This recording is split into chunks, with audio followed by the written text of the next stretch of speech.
Tapping కేసులో ఇద్దరు suspended ఎస్పీలకు Nampally court remand విధించింది. అయితే భుజంగరావు తిరుపతనులకు 6 రోజుల జ్యుడిషియల్ రిమాండ్ విధిస్తూ నాంపల్లి కోర్టు తీర్పును వెల్లడించింది. మరి కాసేపట్లో భుజంగరావు తిరుపతనకు పోలీసులు చంచల్గూడ జైలుకు తరలించబోతున్నారు.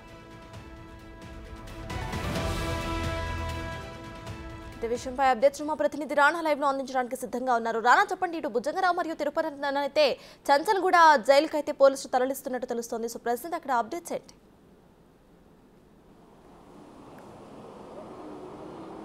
5 రోజుల పాటు కూడా కస్టడీ విచారణ ఎదుర్కొన్నటువంటి భుజంగరావు గారిని తిరుపతిలో ఇవాళ వైద్య పరీక్షల కోసం గాంధీ హాస్పిటల్ తీసుకెళ్లారు. గాంధీ హాస్పిటల్లో వారికి ఇద్దరికి కూడా వైద్య పరీక్షలు చేసిన తర్వాత నేరుగా నాంపల్లి కోర్టుకు తీసుకొచ్చారు. నాంపల్లి కోర్టులో మెజిస్ట్రేట్ ముందు వారిని ఇద్దరిని కూడా హాజరుపరిచారు. హాజరుపరిచిన తర్వాత వారికి ఇద్దరికి కూడా జ్యుడిషియల్ కస్టడీ విధిస్తూ ఈ నెల 6వ తారీఖు వరకు కూడా వారిని చంచల్గూడ జైలుకి పంపించినటువంటి నేపథ్యం కాబట్టి ప్రస్తుతం వారు చంచల్గూడ జైలుకి కూడా వెళ్ళిపోయినటువంటి నేపథ్యం ఏర్పడుతుంది. ఎందుకంటే ఈ 5 రోజుల విచారణలో కూడా వారికి కీలకమైనటువంటి అంశాలపైన కూడా వారు ఒప్పుకున్నారు. వారు కూడా కొన్ని ఇన్ఫర్మేషన్తో కూడా షేర్ చేసుకున్నారు. దాంతోపాటు వీడియో రూపంలో కూడా అది రికార్డ్ చేసినటువంటి నేపథ్యం ఏర్పడుతుంది. తదుపరిగా నెక్స్ట్ అరెస్ట్ అయ్యేవారు కానీ విచారణకు వచ్చేటువంటి వారందరిపైన కూడా ఇవన్నీ కూడా చూపించి వారిని క్వశ్చన్ చేసే అవకాశం ఉంటుంది. మరి కాసేపట్లో ఇవాళే నాంపల్లి కోర్టులో భుజంగరావుకు సంబంధించి రాధాకిషన్రావుకు సంబంధించినటువంటి విషయంలో అతని కస్టడీ పిటిషన్ని విచారణకి రాబోతుంది. ఆయన ఎన్ని రోజుల పాటు కూడా కస్టడీకి ఇస్తారన్నది కూడా ఒక ఉత్కంఠగా ఉన్నటువంటి నేపథ్యం ఏర్పడుతుంది. దాంతోపాటు ప్రణీత్ రావు కేసు విషయంలో అతను బెయిల్ కోసం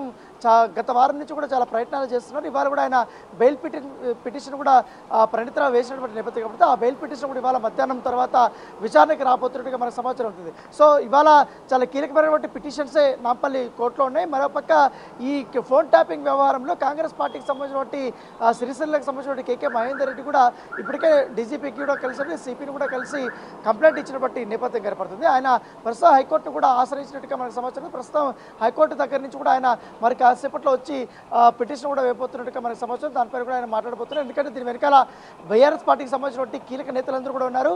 వారు తప్పించుకునేందుకు అధికారుల్ని బలిపశువులు చేస్తున్నారు. ఆదేశాలు ఇచ్చింది వారు, పాటించింది అధికారులు వారి కోసమే పనిచేశారు. వ్యక్తిగతమైనటువంటి సమాచారాన్ని గోప్యత పాటించకుండా ఈ రకమైనటువంటి పనులు చేసి ప్రభుత్వంలో వారి యొక్క పూర్తిగా డ్యూటీస్ అన్ని కూడా మర్చిపోయి కేవలం బీఆర్ఎస్ పార్టీ కోసమే ఈ భుజంగరావు అయితేనేముంది, తిరుపతి అయితే ఉంది, రాధాకిషన్రావు అయితే ఉంది, ఏకంగా మెయిన్ ఈ యొక్క ఎపిసోడ్కి అంతా టోటల్ ఎపిసోడ్ అంతటికి కర్త కర్మ క్రియాగా ఉన్నటువంటి మాజీ ఎస్ఐపి చీఫ్ ఎవరైతే ఉన్నారో ప్రభాకర్ రావు. ఆ ప్రభాకర్ రావు ఇప్పుడు అమెరికాలో ఉన్నారు కాబట్టి ఆయన అమెరికా నుంచి కూడా తాను ఈ వారంలోనే వస్తాను, నిన్న వస్తాను, ఇవాళ వస్తానని కూడా ఇన్ఫర్మేషన్ ఇస్తాను. కానీ ఇప్పటి వరకు తను రాలేదు. సో తను వచ్చిన తర్వాత ఆల్రెడీ వీళ్ళందరినీ విచారించారు కాబట్టి ఆల్రెడీ చంచల్గూడ జైలుకి కూడా కొంతమంది వెళ్ళిన నేపథ్యం ఏర్పడుతుంది. వారు ఇచ్చినటువంటి కన్ఫెషన్ స్టేట్మెంట్ ఆధారంగా ప్రభాకర్ రావుని పూర్తి స్థాయిలో వీరు విచారించబోతున్నారు. ప్రభాకర్ రావుని విచారించిన తర్వాత బీఆర్ఎస్ సంబంధించినటువంటి నేతలకి అఫీషియల్గా కూడా పోలీసులు నోటీసులు ఇచ్చి వారు విచారణకి పిలిపించే అవకాశం ఉన్నట్టుగా మనకు సమాచారం అవుతుంది. గత 15 రోజుల నుంచి కూడా రాష్ట్ర రాజకీయాల్లో పెను సంచలనంగా మారింది ఈ ఫోన్ ట్యాపింగ్ వ్యవహారము.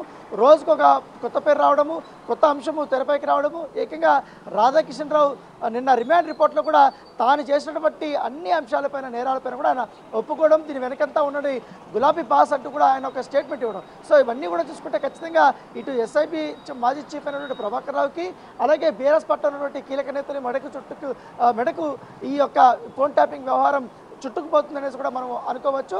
రేపటి నుంచి మరికొంతమందికి నోటీసులు ఇచ్చి పోలీసులు అయితే విచారణకి రాబోతున్నారు.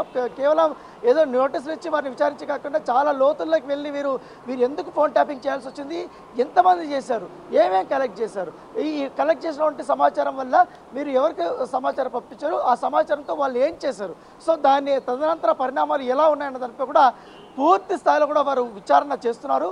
దాన్ని బేస్ చేసుకొని ఆల్రెడీ ఇదే కేసులో నిందితులందరికీ కూడా టెలిగ్రాఫ్ చట్టం కూడా వారు యాడ్ చేశారు కాబట్టి మెమో దాఖలు కూడా చేసినటువంటి నేపథ్యం కాబట్టి ఆ అంశాన్ని కూడా నాంపల్లి కోర్టు పరిశీలిస్తున్నటువంటి నేపథ్యం కాబట్టి పూర్తిగా ఇవాళ చాలా కీలకమైనటువంటి పిటిషన్స్ నాంపల్లి కోర్టులో ఉన్నాయి కాబట్టి వాటిపైన కోర్టు ఏం డిసైడ్ చేస్తుంది అనేది కూడా అందరూ ఆసక్తిగా ఎదురు చూస్తున్నారు. Right, thank you Rana.